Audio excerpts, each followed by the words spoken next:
Kevin, how many accountants or capologists did you have to get through that New York deal for Andrew Copp? Well, it wasn't so much, the capology stuff or anything there. It was just, we had some conditions put in it there that, just make it a little bit more difficult to kind of get through it. But certainly wanted to thank Andrew Copp for his many years of service here. He's, when I talked to him, I can still remember going watching him, play in college and the relationships that we built, and a guy that you've drafted and developed and come through your organization. There's always a little bit of a different kind of feeling when you make a trade like that. But from our standpoint, we're excited to get Mason Appleton back for all the same reasons that I just said, and when we lost him in expansion, those were the same feelings that I had. And yesterday when I was able to talk to him, and I told him, I said, I finally got you back, because we had tried several times throughout the course of the year this year to acquire Mason, and he's excited to get back here and to get back into a spot that he knows he flourished in, and the acquisition of Zach Sanford for us, I think, gives us a real solid third line. When we get back healthy with Adam Lowry, and so again, the acquisitions for us, I think, have given us a lot of balance in our lineup, and looking forward to it. Kevin, when did you decide that you had to trade Andrew Copp? And I guess the second part of that is, why did you decide that you had to trade Andrew Copp now as opposed to going as a self-rental and dealing with it in the summer? Well, because again, I think there was an opportunity here, to acquire some players at the trade deadline. We knew that there would be some players out there that could fit in that third line, mold. And again, what we received back in the form of the picks and the prospect in Morgan Barron, who's a big, 6'3" centerman or winger. A player that is close to play games in the National Hockey League over the past 2 years.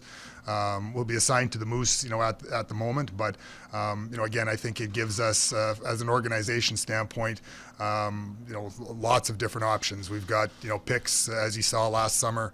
We traded second round picks for players. We traded third round picks for players. It gives us just so many more options, both now and in the future.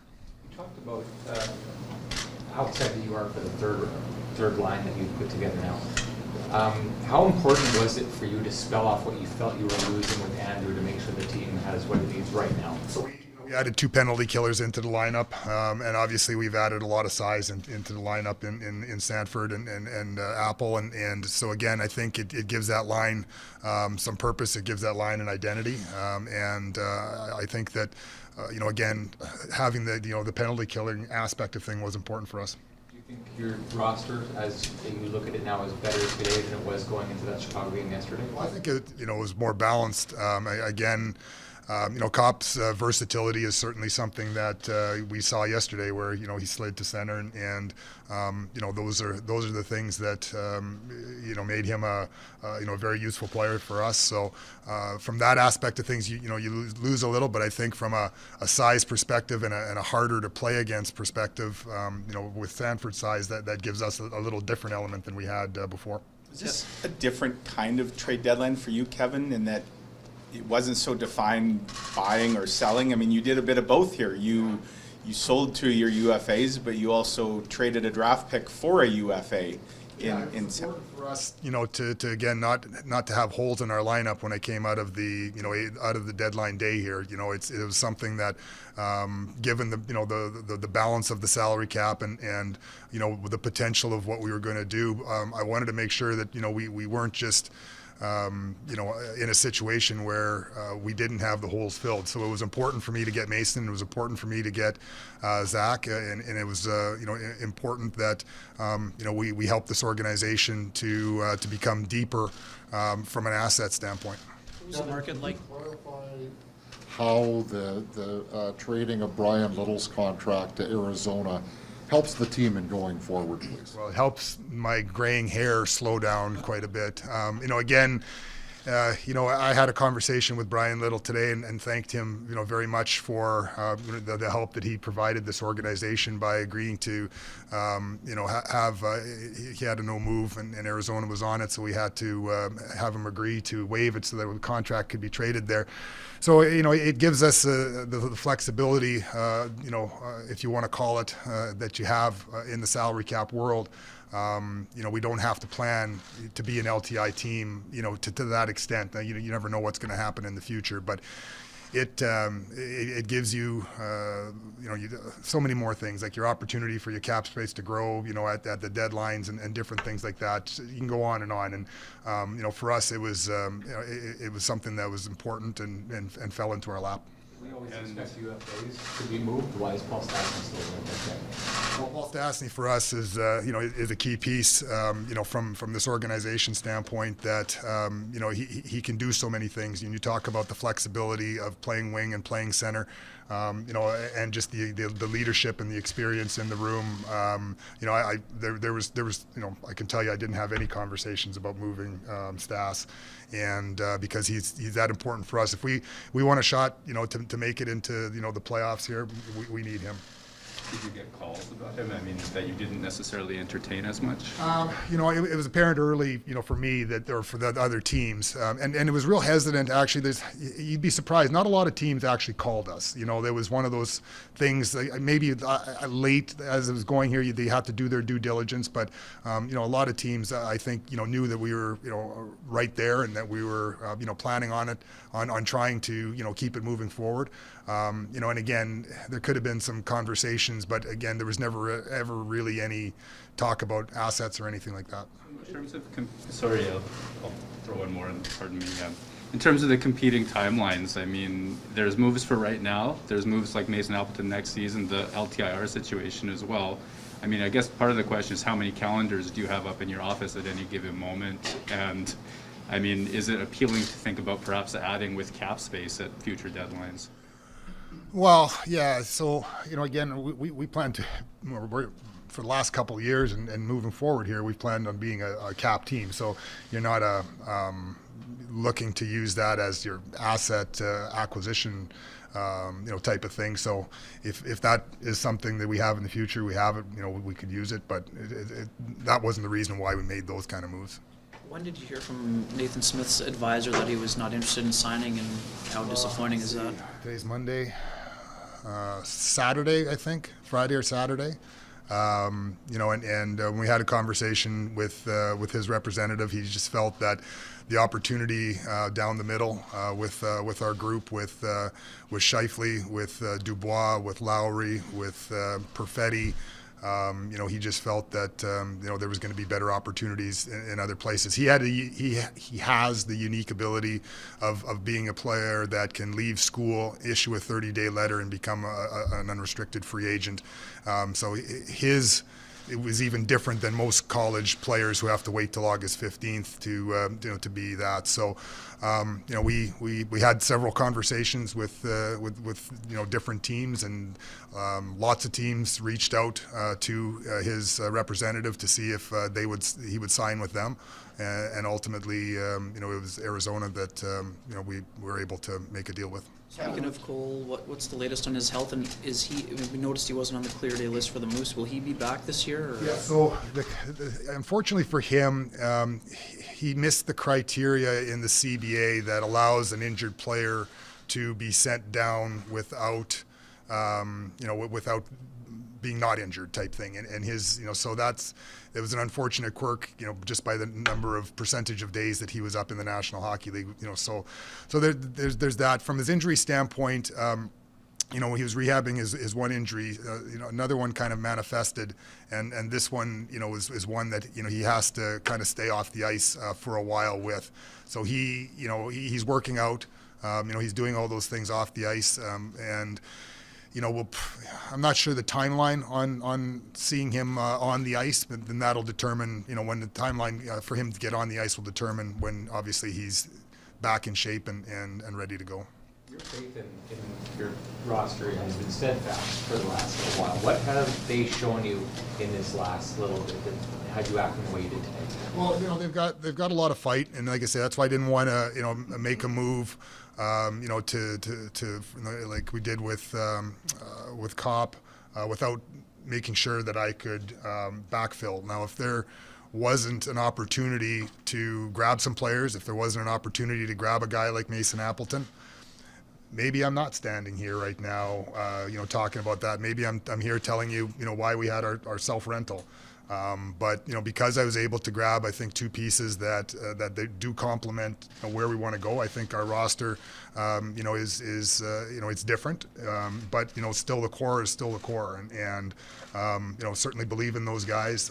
We've got another challenge, obviously, with Laus with his COVID protocol. We've got a couple of games here that come very, very quickly at us. So we've got our work cut out for us, but we've kind of rose to the challenge at different times, and I'm sure we're going to do it again. Is he eligible to return? I honestly I haven't really been on that file. I was more so trying to figure out this list here. So. And then second, I guess, with deadline, I mean, there'd been a lot of talk about Rangers having scouts at your games for a while now. Had these been conversations that had been ongoing for a while? Did it? Yeah, I think they really picked up in the last couple of days here. Again, you have the conversations that you need to have on a regular basis. Like, I think if you talk to every general manager, it's your basic duty to reach out to the other 31s and say, what do you got going? What are you doing? So that happens at essentially every deadline. And, it's kind of from there. What are your needs? What are your wants? What are your pressure points? And you just kind of build off of that. On that, Kevin, like last night, Andrew played in Chicago, and we've seen teams when they know they're going to move a guy, hold that asset out. I'm sure you're a little nervous watching that. No? I mean, and is that where you're trying to kind of do a bunch of things at once by playing him, but also? I never had one thought of pulling Andrew from the game yesterday. To me, it was the most important thing for us is to try and win, and that hasn't changed. Here today, and we're trying like heck to get Mason in from Seattle, and which is no easy feat. And I literally, again, the delay in me getting here was about getting to the all the trade calls, and the league was pretty backed up with trade calls today. Just one on the subject of Andrew, like you've done a really good job in this market, of course, of locking up some of your core guys to long term. Why do you feel that Andrew, you weren't able to sign him to that long-term extension so that he is a Winnipeg Jet for many more years to come? Well, again, I always talk about, the cap and the opportunity costs and what was out there. And we made the decision last year that we were going to add the defenseman and add, we did. And the cap space that was there. Again, we did talk to Andrew at, the signing period last year. We told him what we could do on a long-term deal, and from a number standpoint, and fit everybody together, and it wasn't what he was going to be looking for. So I don't believe that there was ever an issue that he wouldn't sign long-term here. It's just, again, if you sign, and it goes back to kind of the philosophy of signing long-term deals. And when you sign these guys or these players to long-term deals, you're always hoping and praying that the cap is going to go up so that you have that ability to, keep on, adding and adding. And I think the flat cap, caught a lot of, everyone had to shift their mentality. So going from, knowing that, I can do this today and still tomorrow there's going to be, $3 more million of salary cap coming so that I can sign this next player and this next player. It starts to tie your hands, and you see, you see some teams have to do different things and making some different decisions. You mentioned Appleton. Do you anticipate both guys in the lineup tomorrow night? We're hopeful, yeah. Like as long as travel, can get them in here. And I just talked to Zach like moments before I got in here, and so we're trying to get him in a flight. They were leaving on a road trip, so he actually had to get pulled from their flight long before the trade call even happened. Mark mentioned earlier about how many times you've tried to get Mason back this year. How many times is that? Oh, probably 2 or 3 times. I think we talked to Seattle to see. Again, it's always kind of been a spot that we've been looking for. And when I talked to Sarah there on the other night on there, that's the kind of middle 6 guys that I was talking about. So I was probably talking in cryptic terms there at that point in time, but that was what we were hoping to get accomplished. Sanford, a guy that had been in your... What's your scouting history on Zach? When did you first capture him? Well, again, so he's a guy that obviously played in St. Louis, and so we've had good battles over the last couple of years with St. Louis. So that's where you really start to notice his size and his heaviness, and the way he plays, and the type of players that we had to play against there in St. Louis. Now, again, guys get moved for lots of different reasons, and cap or different things. So when he went to Ottawa, you kind of see their situation and what they might be doing. So you pay closer attention to that, to see if that might be something that if they don't get extended, you see as an available person. So Andrew has become more and more of a leader in the room. How do you think his trade will be received by the team? Well, and again, I think there's his leadership is there. There's a lot of friendships in there. I think it'll be tough. Certainly for a lot of guys. I don't think they'll ever lose those friendships. But again, I think that when we signed, the contract, that we had to sign to get him, under the cap this year, I think guys knew that anything was always a possibility, and I don't think anyone wanted to see him leave. But in the same token, these things happen, trades happen, and the way it looks for us is we traded Mason Appleton and Zach Sanford for Andrew Copp, and we're a more well balanced third line. Andrew himself here told us the other day that going into the season, he did not expect to be in this position. He thought you'd be in a spot and adding players. You probably thought so too. For sure. Yeah, it's a tough situation, to be in. I think there's a level of consistency that we're still striving to achieve. I think that for a period of time there we couldn't score, and we're kind of losing the 1-goal games. I think we had we have 10 overtime or losses, or and I think those catch up to you. If you get 5 of them going the other direction, I think you're in a much different spot. But again, that's hockey. Like, you can put it on paper, and you can, you guys can ask me, is this a playoff team at the beginning of the season? You got to play those 82 games to earn that right, and that's we've got I think it's 19 left to show ourselves. What's caught your eye about Morgan Barron, and is he someone that you had been watching closely for a number of years, or just kind of more recently? Well, again, I don't know that we targeted, obviously, when you get into a situation talking to a team, then you start honing in on their thing. So that's what the scouts do. That's what they get paid for. It's a very difficult job to be a pro scout, because you're tasked with watching your teams and watching, their American League teams, and knowing all the players, and never knowing if you're ever going to hear that name that you have to write that report on, that it makes sense. So it's a difficult job, and credit to our pro scouts that again, that's why we have the meetings. We spend meticulous time on ranking players, strengths, weaknesses. You mesh it with the amateur reports, and you try to go in that direction. And a player in a player like Morgan's, case, for us, I think there was a stat or something that I think we've drafted the third least amount of prospects in the last, I don't know how many years, 4 years, because we've traded so many picks away to try and take runs and to do it all over again. But what it does is, your prospect pool starts, to get diminished. So he's someone that, again, he's a big body. He's someone that is, is close to playing on a regular basis, and, is someone that, again, in our organization, the flexibility of playing center, and wing. I remember a player coming out of Michigan that was a guy that was a player that could play center, could play wing. Took a little time. Started on the 4th line, found his way on the 3rd line, and put himself into being a pretty good player. So, again, those are the type of things that you want to see a player develop. Was there a lot of suitors for Andrew? Was it tough to sit through the offers?